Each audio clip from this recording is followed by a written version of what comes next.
In this video, we go to the northern reaches of Utah in search of some rare winter visitors.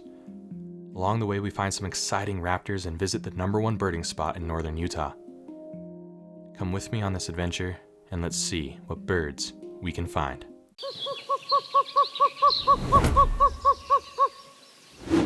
What's up, everybody? Back with another video today, and I have a large squad with me. We got Hawken from Hawk on the Lens right here, Caleb, as you know, Peter, and Daxton again, uniting all groups of people everywhere we go. So we're out here at Howell, Utah, which is basically Utah-Idaho border. And what you can find out here is very special. There's Lapland longspurs that are the most common longspur species that you can find here. There's chestnut collared on occasion, thick-billed longspurs as well, and then snow buntings. I have in the past picked up Lapland longspurs and snow buntings, but I've never actually gotten either of those on camera. So I'm hoping to change that today. Unfortunately, there's not a lot of snow out here, so we're gonna have to get very lucky to see these birds. But I'm optimistic because people have been picking up snow buntings, for example, on camera in the last couple weeks. So far today, we've seen a horned lark. We're gonna be cycling through a lot of horned lark fields and flocks looking for our longspurs. So let's see what birds we can find today.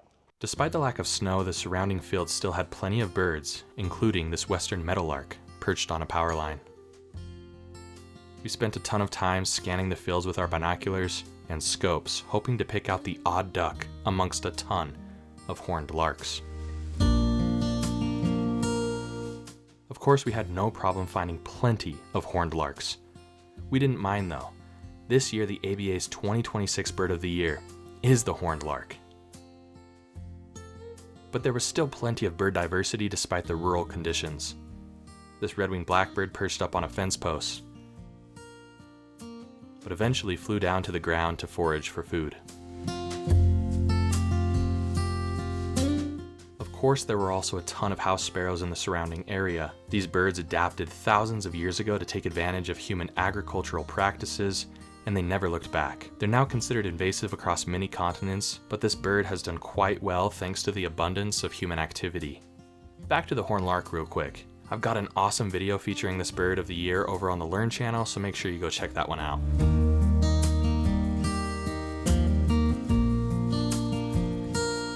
So we've been out here scanning these fields for, I don't know, probably an hour or so, and there's not a lot of birds out here compared to last year. Last year we had thousands of horned larks, and not to mention we had a layer of snow, frozen snow, that allowed these horned larks to perch on top of the snow. It was really easy to see the birds. It was really easy to pick through the flocks, but there's not as many birds seemingly out here, and there's no snow on the ground at all. It's perfectly barren out here. The birds are blending into the grass. It's really difficult. We're still scanning fields, and we've picked up some other birds along the way, including an American kestrel over here on the corral. But we're gonna continue scanning for at least a little bit, and then we'll probably hit a much more birdier spot. Hawkins still needs his lifer snow goose, so it'd be awesome to try to go find those, but without snow, some of these northern birds are looking a little bit grim.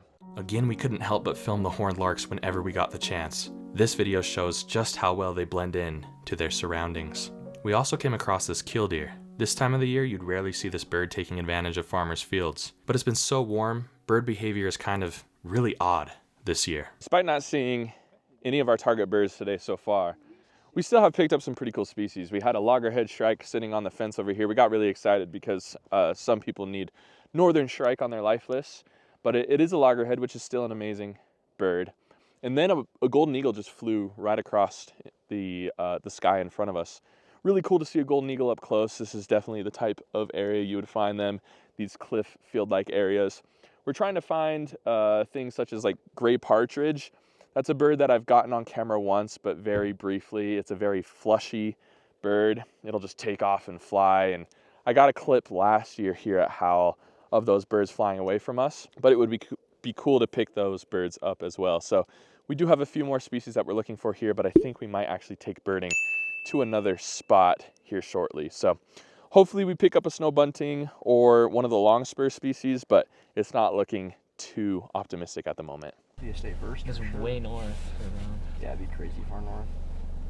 I don't know where that bird that went there. All right, so we're heading our way out to Bear River Migratory Bird Refuge, one of the best hotspots, the best hotspot in northern Utah. And we just had a rough-legged hawk fly directly over us. I just got that on camera a couple weeks ago for the first time ever, but to see that bird again at such close views was absolutely insane.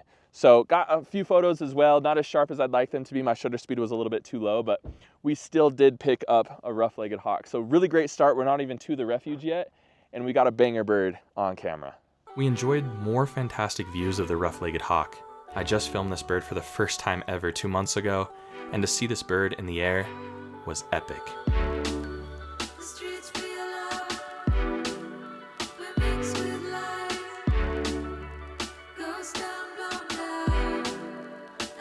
All right, so we're out here at the refuge now, and the first bird that we've pulled over to look at is a red-breasted merganser, a beautiful looking male red-breasted merganser at that. Typically, the birds during duck season are very skittish just across the board in Utah. This one did not mind us being here at all. So we got some awesome views. Great start to this auto tour loop because we're not even really to the best part of the loop yet. So I'll take that red-breasted merg, first of the year. Let's see what other birds we find today. Flying away from us was a medium-sized falcon. We determined that this one is a merlin, based on the lack of dark armpits that a prairie falcon has. Perched on a random pile of boulders was this American pipit. I've really grown fond of these birds over the years. Their subtle beauty and the way they bob their tails up and down makes me a big fan. We got on the other side of it to get an even better view with the sun against our backs.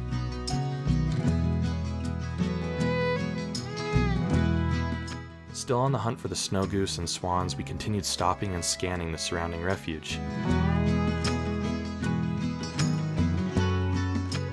We spotted many of our regular visitors to the state, including this pair of American coot, as well as a pair of mallards swimming through the calm water, probably weary of hunters and keeping a respectable distance. On top of a Phragmites plant was a singing song sparrow giving off incredible views. The Bear River Refuge has some of the best views in the entire state of Utah. Another incredible sight were the great blue herons ice fishing across the lake. They find these thawed-out holes in the water and they wait for unsuspecting fish to make their way below them. I just can't imagine how cold it would be to basically bob for apples in freezing cold conditions like these. Birds are truly incredible in how they survive and what they have to overcome day after day.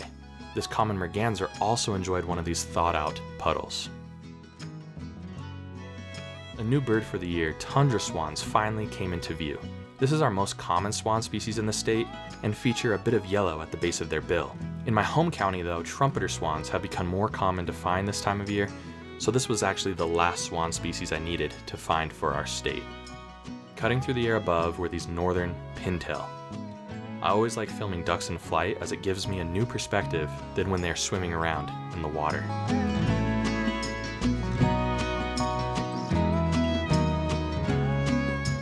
Our last bird of the day was this ring-billed gull.